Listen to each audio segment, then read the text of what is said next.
The examination room smelled like sterile metal and something else, something the human doctor couldn't quite identify.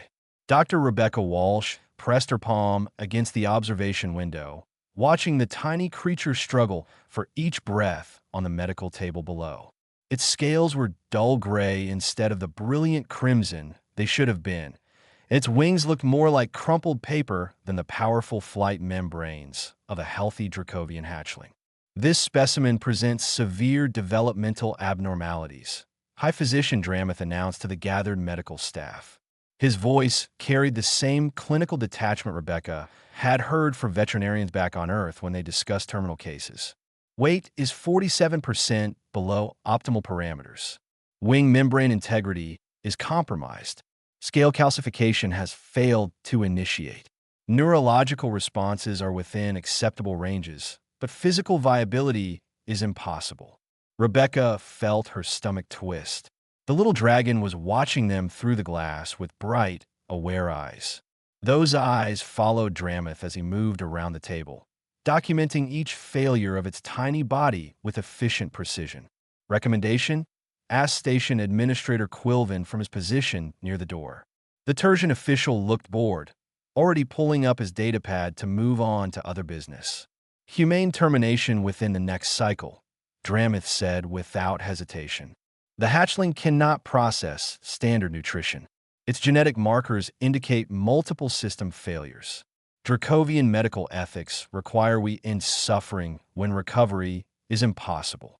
Rebecca's hand moved before her brain caught up. She knocked on the observation window, drawing every eye in the room.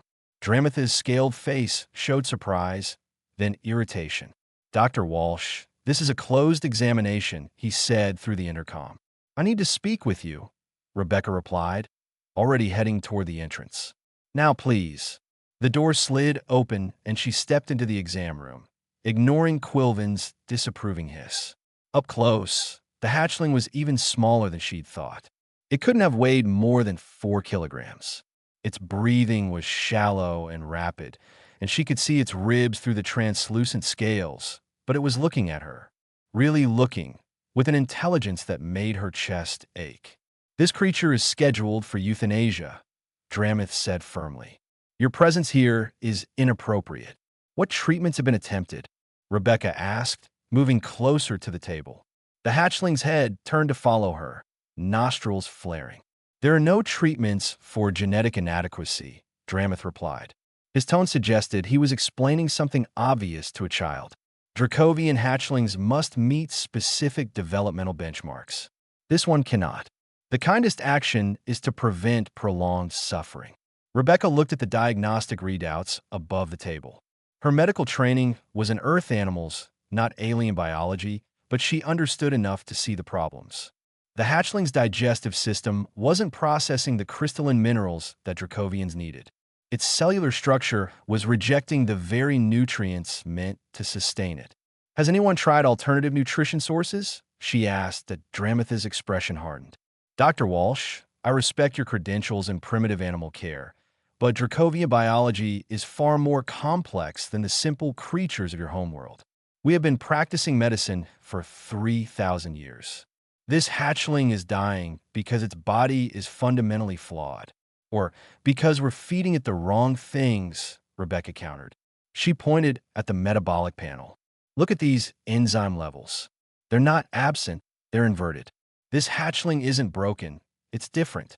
Different and viable are not the same thing. They could be, with the right support. Quilvin stepped between them, his bureaucratic instincts sensing a brewing conflict. Dr. Walsh, the Dracovian medical staff has made their determination. Your role here is observational only. Rebecca looked down at the hatchling again. It had turned its head to watch her, and one small foreclaw was reaching toward her hand where it rested on the table edge.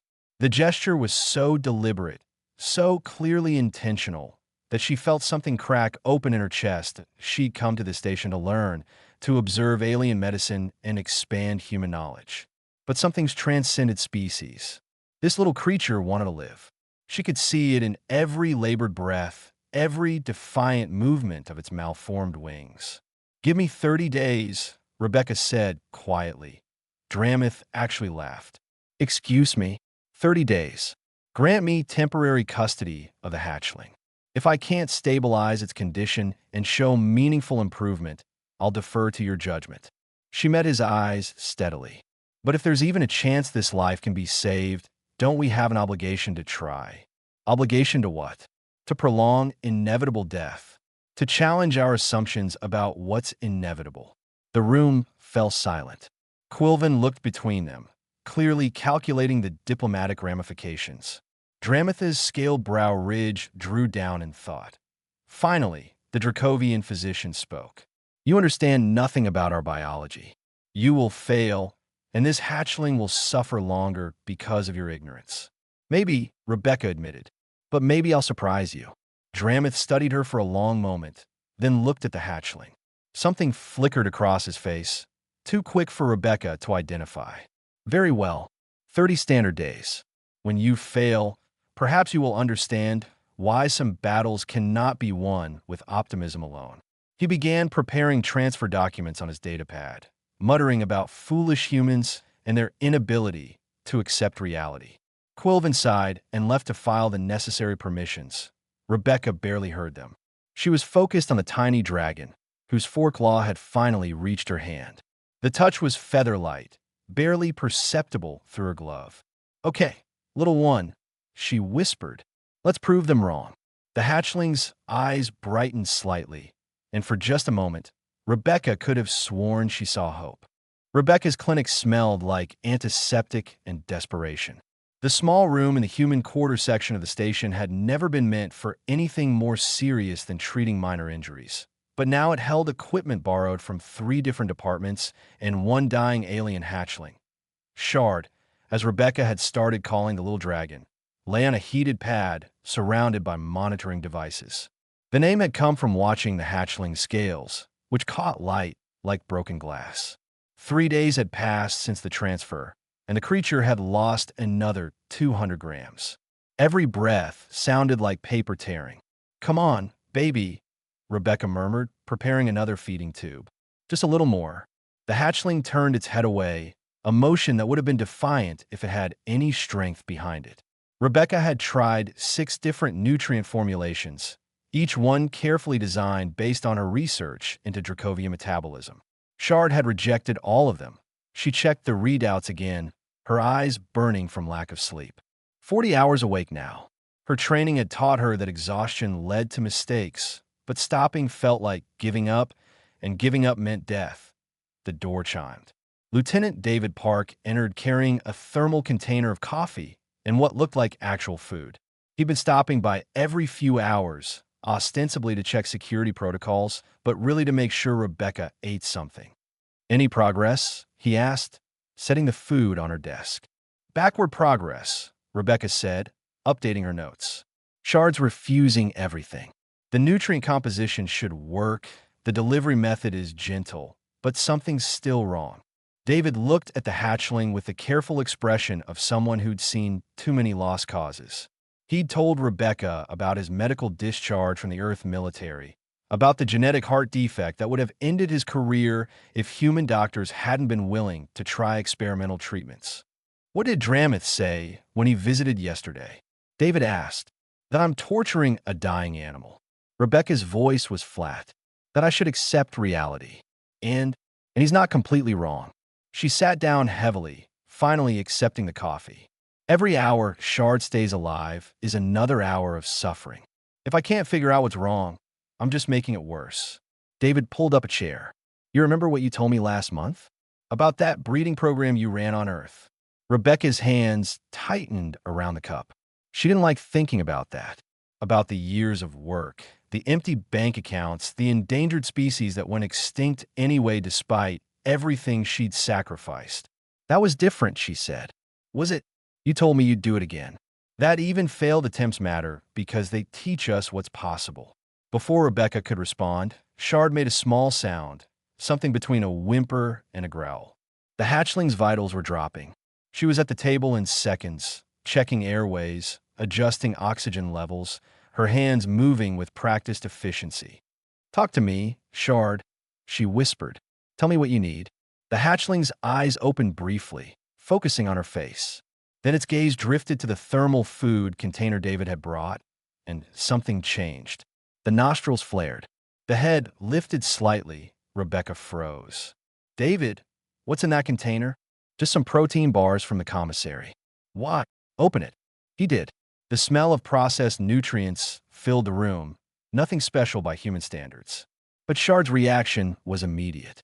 The hatchling's head turned fully toward the scent, neck straining with more energy than it had shown in days that Rebecca's mind raced through possibilities. Dracovian nutrition was based on crystalline minerals broken down in specialized digestive organs. But what if Shard's digestive system couldn't handle crystalline structures? What if it needed something more readily available, more easily processed? She grabbed her scanner and analyzed the protein bar's composition. High in chelated minerals, organic compounds designed for easy absorption by human digestive systems. Nothing like the rigid, crystal structures that Dracovians consumed. It's a malabsorption disorder, Rebecca breathed.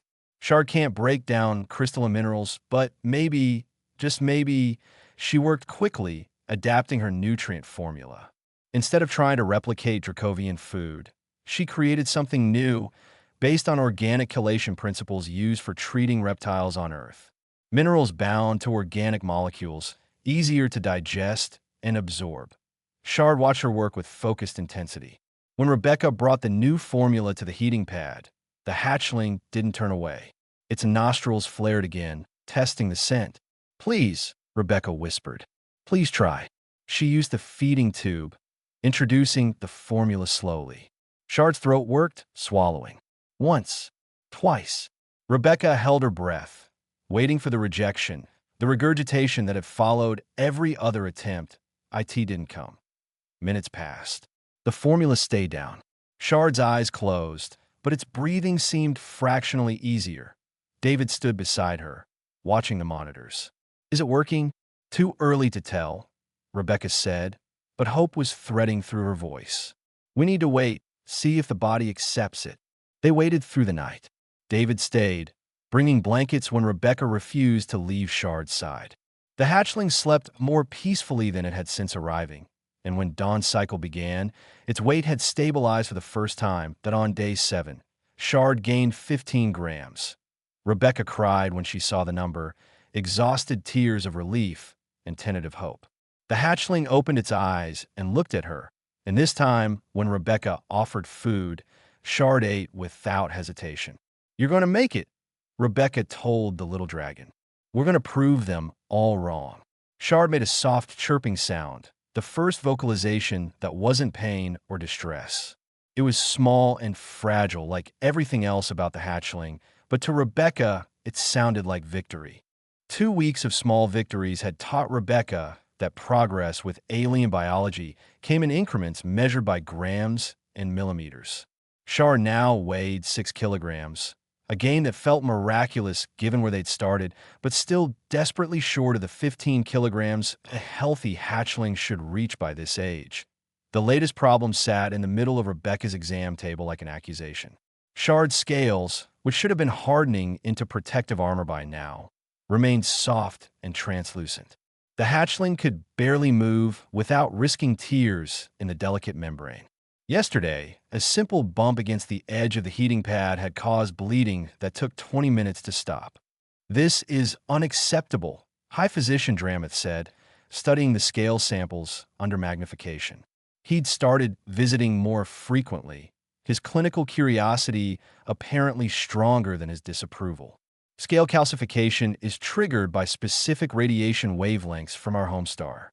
Without proper hardening, the hatchling cannot regulate temperature or defend against pathogens.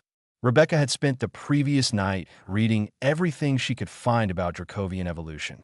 The answer was there, buried in geological surveys and atmospheric studies. Draken Prime orbited a blue-white star that produced intense ultraviolet radiation in frequencies not present in the station's artificial lighting. What if we recreated those wavelengths? She asked. That Dramath's expression suggested she proposed something absurd. The equipment required would be prohibitively expensive and specialized. Or we get creative. Rebecca pulled up schematics for the station's hydroponics bay. These growth lamps produce UV radiation for plant cultivation.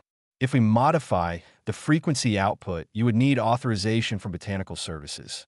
They will not sacrifice crop yields for a single hatchling. Then I'll trade for it. Rebecca was already composing messages. I can offer consulting time, equipment loans, anything they need. David appeared in the doorway, followed by a young Dracovian wearing medical student markings. The newcomer looked nervous, her scales showing the muted colors of someone barely into adulthood. Dr. Walsh, this is Sithrak, David said. She asked to meet you. Sithrak approached slowly, her eyes fixed on Shard. The hatchling was attempting to groom its malformed wings, a task made difficult by its fragile condition. When Sithrak spoke, her voice was quiet, almost reverent. I had a clutch brother, she said. He was smaller than the others. His tail did not form correctly. The physician said he could not survive, so they... She stopped, unable to finish. I'm sorry, Rebecca said gently. I was young. I did not question, but I have always wondered if there might have been another way. Sithrak looked up, meeting Rebecca's eyes. You are finding another way. Drameth made a disapproving sound. Sithrak, your emotional attachment to this situation is inappropriate. Medical decisions must be based on practical outcomes, not sentiment. Is it sentiment to preserve life when preservation is possible? Sithrak countered, showing unexpected steel. Or is it sentiment to end life because it does not match our expectations? The question hung in the air. Drameth's scaled face was unreadable, but Rebecca saw his claws flex, a gesture she'd learned indicated discomfort. The ethics committee wants a progress report, he said instead of answering. They convene in 3 days. You must demonstrate that this hatchling has genuine quality of life and potential for normal development. Normal by whose standards? Rebecca asked.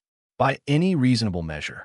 Rebecca looked at Shard, who had given up on grooming and was now watching their conversation with clear interest.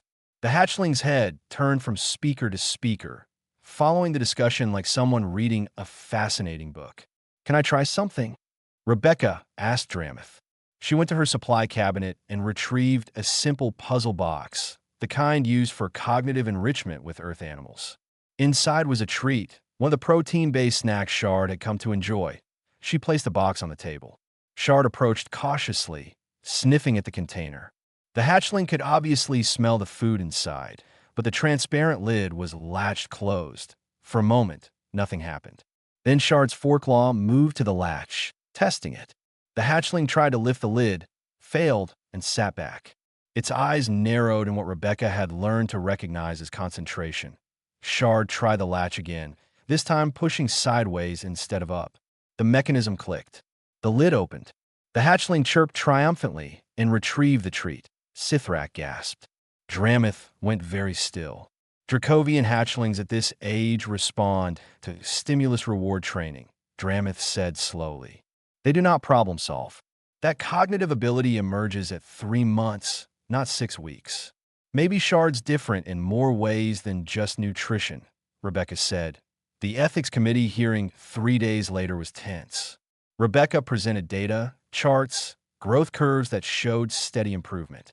Committee members asked questions about long-term viability, about resource allocation, about whether saving one genetically atypical specimen justified the effort. Then they brought Shard in. The hatchling had grown bolder in recent days, less fearful of strangers. When the committee chair, a severe-looking Dracovian matron, asked for demonstration of cognitive function, Rebecca presented 3 puzzle boxes of increasing difficulty. Shard solved all 3. The room erupted in discussion. Some committee members argued this proved nothing.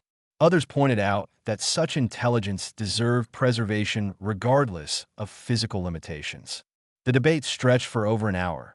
Finally, the chair called for order. Dr. Walsh, you are granted an additional 30 days. However, the hatchling must continue showing progress toward independent survival capabilities. If physical development does not improve significantly, intelligence alone will not be sufficient grounds for continued intervention. It wasn't everything Rebecca wanted, but it was enough. She scooped Shard into her arms, feeling the hatchling's rapid heartbeat against her chest. "We're not done yet," she whispered. "Not even close." Shard chirped agreement and settled against her shoulder, already falling asleep. Small, fragile, and absolutely determined to live. Shard's first word was an accident, or at least that's what Rebecca told herself when it happened. The hatchling had been lying under the modified UV lamps, scales finally beginning to show hints of deep red beneath the gray, when Rebecca entered the clinic carrying food. "Good morning, little one," she'd said as she did every day, and Shard, eyes bright and focused, had responded with a sound that was unmistakably language. The Dracovian phrase for warm light, pronounced with the careful deliberation of someone forming words for the first time. Rebecca had frozen, food container forgotten. "Did you just—" Shard repeated it, more confidently this time. "Warm light."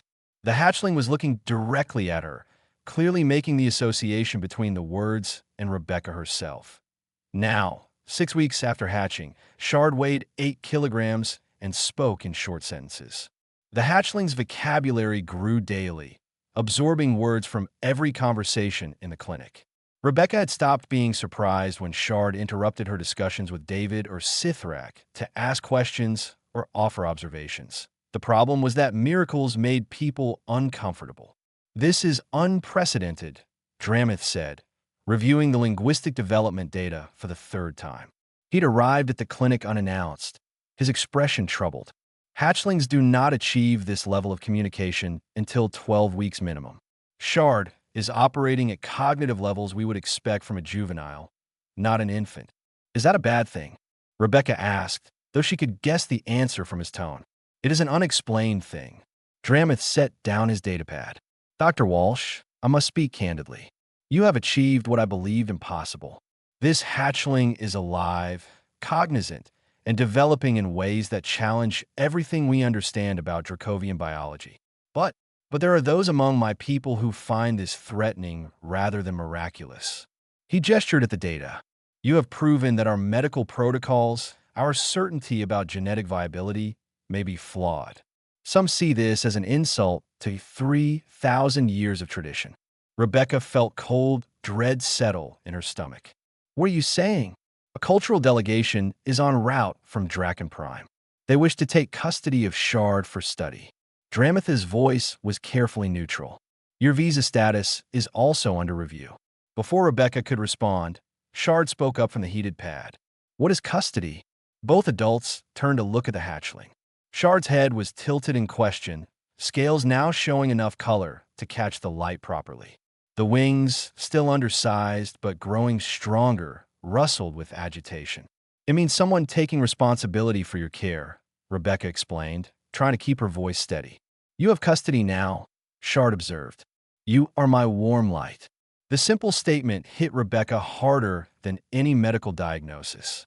She'd been so focused on keeping Shard alive that she hadn't fully processed what that meant. This wasn't just a patient anymore.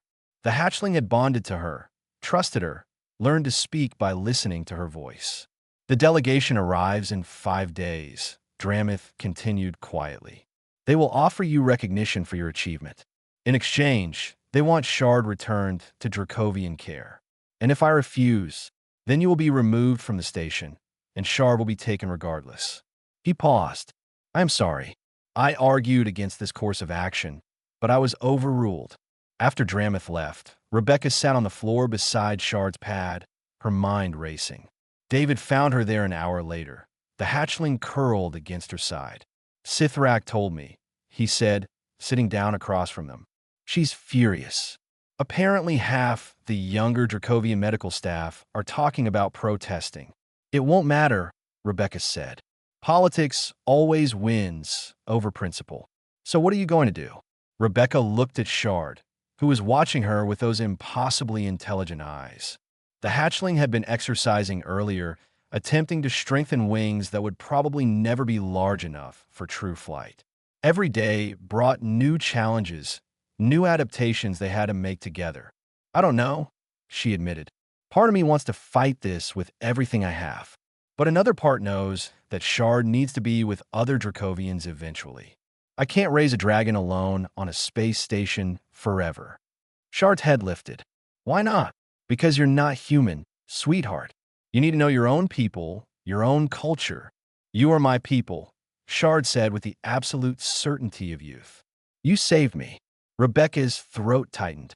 This was exactly what she'd feared, the attachment that made medical decisions personal instead of professional. She'd promised herself she wouldn't let it happen, but somehow Shard had crept past every barrier she'd built. That night, alone in her quarters after Shard had fallen asleep, Rebecca reviewed the genetic data one more time. Something had been nagging at her for weeks, a pattern in Shard's DNA that didn't match current Dracovian norms. She ran comparison searches against historical genetic databases, going back centuries in Dracovian evolutionary records. And there, buried in archives from 2,000 years ago, she found it. Shard wasn't defective. The hatchling was a genetic throwback to an extinct Dracovian subspecies that had lived in the mineral-poor regions of Draken Prime before a climate shift drove them to extinction. They'd been smaller, more cognitively developed, adapted to different environmental conditions than modern Dracovians. Shard represented genetic diversity that the Dracovian species had lost. Not a mistake, but a treasure. Rebecca began drafting her report with shaking hands. This changed everything. This wasn't about one stunted hatchling anymore. It was about challenging an entire species to reconsider what they'd lost in pursuit of genetic perfection. She had 5 days to build a case that would convince the cultural delegation that Shard's life mattered not despite being different, but because of it. 5 days to save not just a hatchling, but potentially change how an entire civilization thought about diversity and survival. The work began now. News traveled fast through a space station. By morning, everyone knew about the genetic discovery, and by afternoon, Rebecca's clinic had become the center of an unplanned controversy. The Dracovian cultural delegation arrived a day early, led by High Matriarch Silvara, a formidable presence whose scales gleamed like polished metal. She swept into the clinic with an entourage of genetic specialists and cultural advisors, all wearing expressions of professional skepticism. Dr. Walsh, Silvara's voice was clipped and precise. We have reviewed your claims about this hatchling's genetic heritage. Your interpretation of the data is creative, but inconclusive. Rebecca had prepared for this. She pulled up holographic displays showing genetic markers, evolutionary timelines, and comparative analysis. The evidence is clear. Shard carries active genes from the Cavros subspecies, a genetic line we thought was completely extinct. Extinct because it was non-viable, one of the specialists interjected. The Cavros could not compete with modern Dracovian physiology. Natural selection eliminated them. Or artificial selection did, Rebecca countered. Your genetic culling practices may have actively suppressed this genetic variation instead of allowing it to adapt. The room temperature seemed to drop. Silvara's eyes narrowed. You presume to lecture us on our own evolutionary history? Before Rebecca could respond, Shard spoke from the examination table. What is natural selection? Every Dracovian in the room stared. The hatchling sat calmly under their scrutiny, head tilted in genuine curiosity.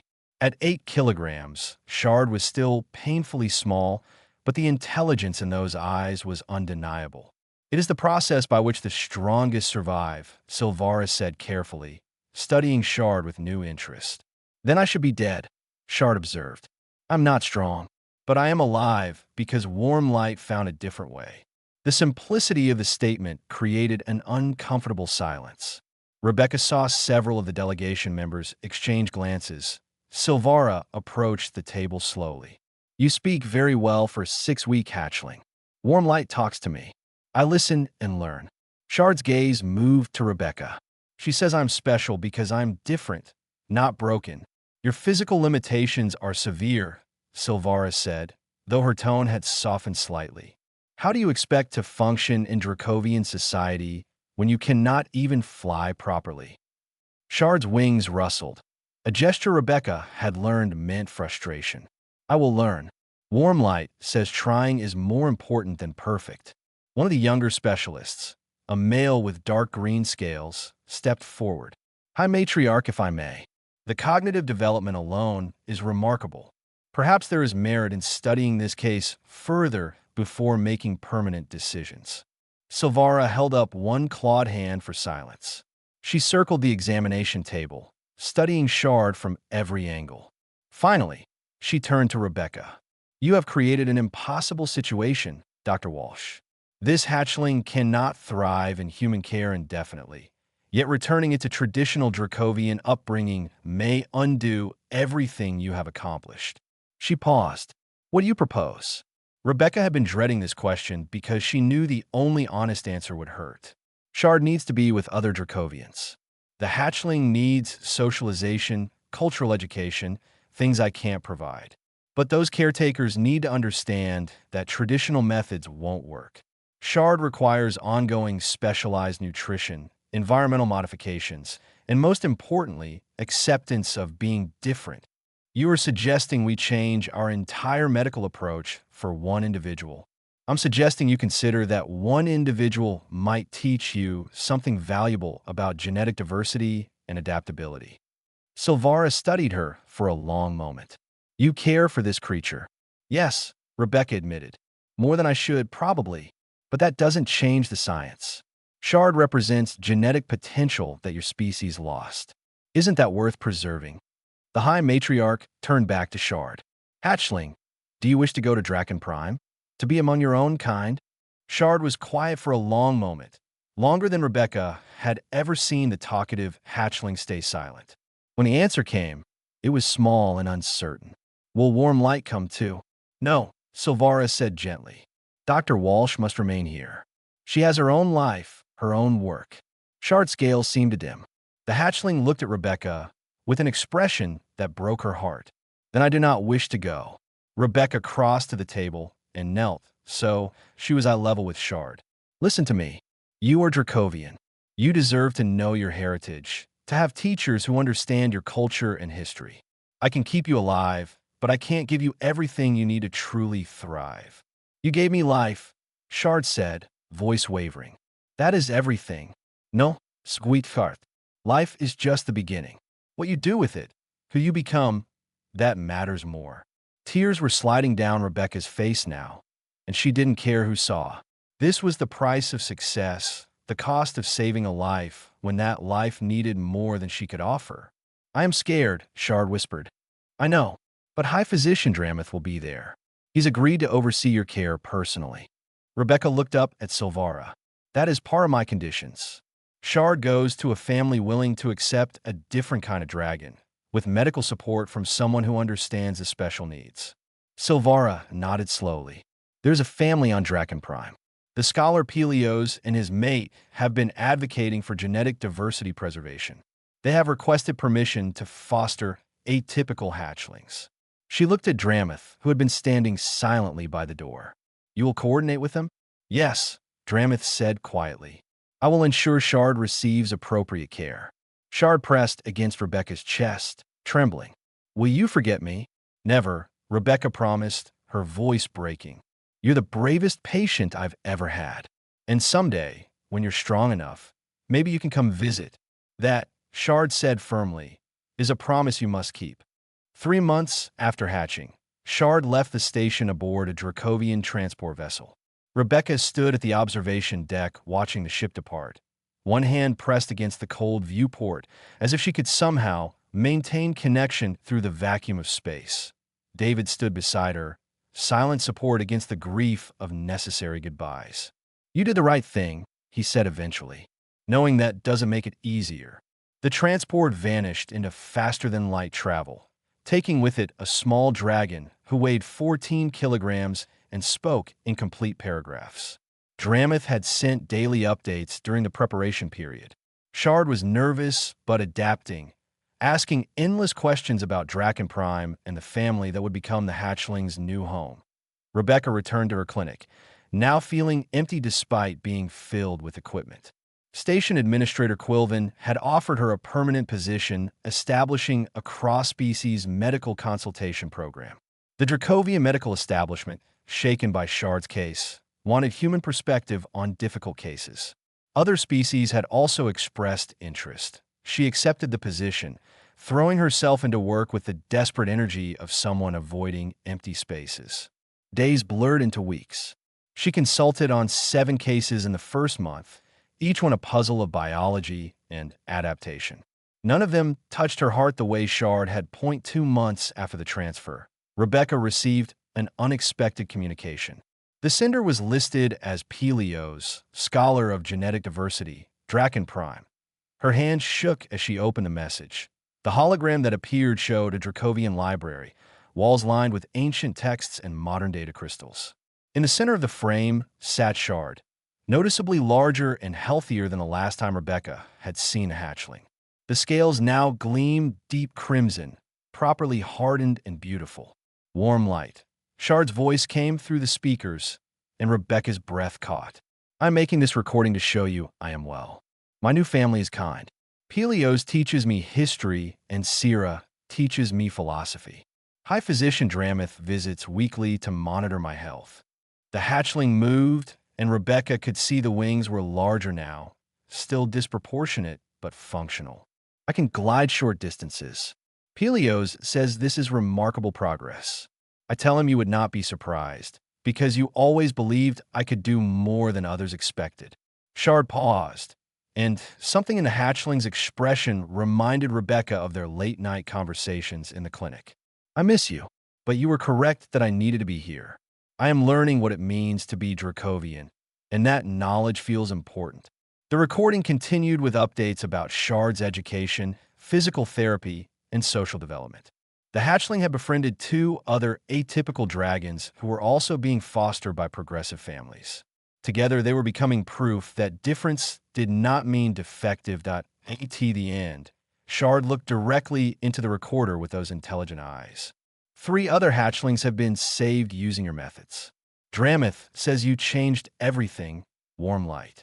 I hope this makes you proud. The message ended with coordinates for a return communication channel. Rebecca played the recording 3 times before she could compose herself enough to respond. When she finally did, she kept it simple.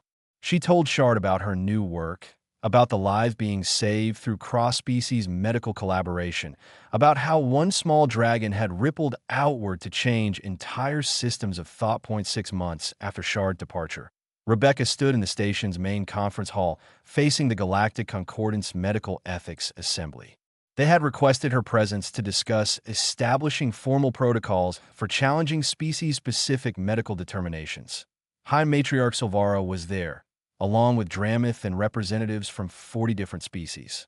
The Dracovian medical establishment had spent months reviewing their genetic culling practices. 3 pilot programs were now running on Draken Prime, preserving genetic diversity that would have been eliminated under old protocols. Dr. Walsh, Silvara addressed her formally. Your work with the Kavros variant hatchling has forced us to reconsider assumptions we held for millennia. We have been humbled by what we learned.